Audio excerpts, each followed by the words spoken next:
किती काही म्हटलं ना तरी चटपटीत आणि चवदार मुलांना लागतंच बरं का. मुलांना कशाला आपली तीच तऱ्हा असते. अगदी मला सुद्धा असं वाटतं की अरे कुछ तो होना चाहिए. अशा वेळेला तळण एखादं केलं ना तर आपल्याला छान लागतं. आणि साबुदाणा वडा म्हटलं ना की सगळ्यांचं लागली बोट वर असतं की हो चालेल, आज साबुदाणाच वडा होऊन जाऊ दे. पण साबुदाणा वडा म्हटलं की साबुदाणा भिजवला पाहिजे. तो तर 2-3 तास आधी भिजवावा लागतो. मग असा एक छान साबुदाण्याचा प्रकार आपण आज बघणार आहोत की तो झटपट होतो आणि मुख्य म्हणजे त्याला साबुदाणा भिजवावा लागत नाही. ती कशी करायची, काय काय त्याला जिन्नस लागतात ते बघण्याकरता आपण स्वयंपाकघरात जाऊया. चला तर मग जाऊया स्वयंपाकघरात.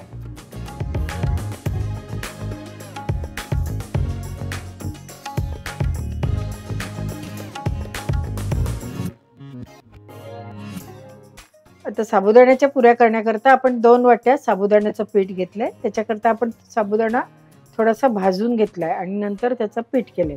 विकतचं साबुदाण्याचं पीठ घेतलं तरी सुद्धा चालू शकतं. हे आपण 2 वाट्या साबुदाण्याचं पीठ घेतलं. त्याच्यामध्ये आपण 2 मध्यम आकाराचे बटाटे आपण याच्यामध्ये घालून घेतले.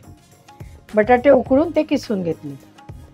त्याच्यात 2 चमचे दाण्याचा कूट, कमी तिखट मिरची आहे त्यामुळे 1 चमचा भरून मिरचीचा ठेचा, 1 चमचा भरून ओल्या खोबऱ्याचा कीस घातलाय, चवीपुरतं मीठ.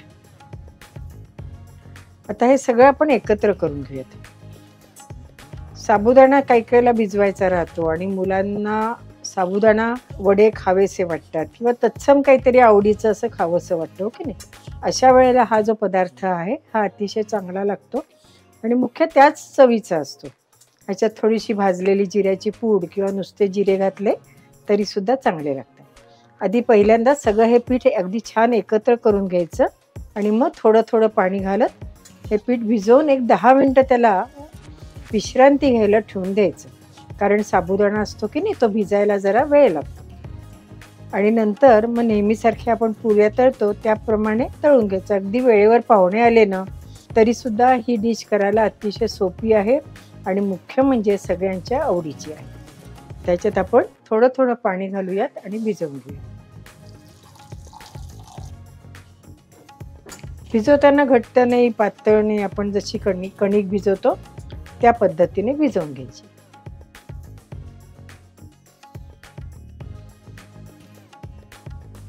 तर 10 मिनिटं झालेले आहेत. आपलं हे छान म्हणजे भिजलं गेलंय बरं का. आता हे आपण काय करूया त्यातलं थोडं थोडं मळून घेऊयात परत एकदा. त्यातलं थोडं मी बाजूला काढून ठेवते आणि पाण्याचा हात लावून आपण हे चांगलं एकजीव मळून घेऊयात. म्हणजे आपल्याला लाटायला सोपं जाईल. एकदम मात्र पाणी नाही घालायचं बरं का. थोडासा पाण्याचा हात लावायचा आणि हे मळून घ्यायचं. समजा जर तुम्हाला साबुदाणा भाजायला वेळ नाही झाला तरी नुसतं जरी साबुदाण्याचं बारीक पूड करून घेतली ना मिक्सरवर तरी चालतं. हे आता छान करून घेतलंय. मिक्सरमधनं हे भिजलेलं पीठ मिक्सरमधनं काढलं. आता आमच्यासारख्यांच्या हातामध्ये जोर नसतो. अशा वेळेला असे छोटे गोळे करायचे आणि मिक्सरमधनं फिरवून घ्यायचं म्हणजे पटकन मळलं जातं. आता हे आपण पुऱ्यांसारखं लाटून घेऊया.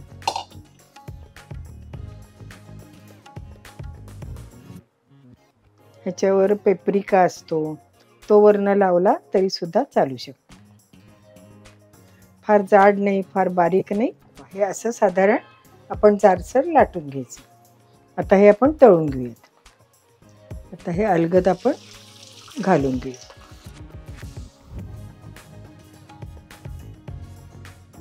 आहे की नाही छान फुगली की नाही आपली पुरी. करायला सोपी, झटपट, चवदार. फक्त अगदी जर कमी तेल तापलेलं असेल आणि आपण जर ही पुरी तळायला घेतली तर मात्र तेल जास्त पिण्याची शक्यता असते. अर्थात हा नियम आपल्या साबुदाण्याचे आपण वडे तळतो त्यावेळेला सुद्धा हाच आपला नियम असतो. साधारण गुलाबी रंगावर होत आली की मग मात्र आपण गॅस लहान केला तरी सुद्धा चालू शकतो. आता ही आपली होत आली म्हणून मी थोडासा गॅस हा आपण लहान केलाय. आता हा रंग आपल्याला हवा तसा आलेला आहे. आता ही मी मोठा आपला झारा घेतलाय आणि पूर्ण आपली पुरी आपण निथळून घेणार आहोत. अशी आपली पुरी तयार झाली. तशा सगळ्या पुऱ्या आपण तयार करून घेऊयात.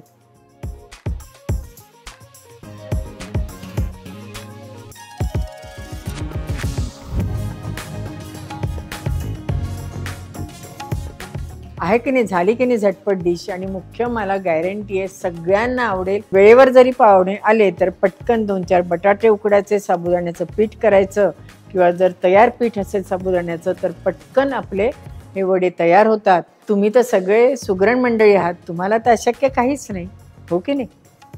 नक्की करून बघा आणि अनुराधा चॅनलला लाईक करा, शेअर करा आणि सबस्क्राईब करा. आणि हो, बेल आयकॉन दाबायला विसरू नका हं. आणि तुमच्या मित्रमंडळींना आणि आपल्या नातेवाईकांना आपल्या अनुराधा चॅनलबद्दल सांगायला विसरू नका बरं का. धन्यवाद.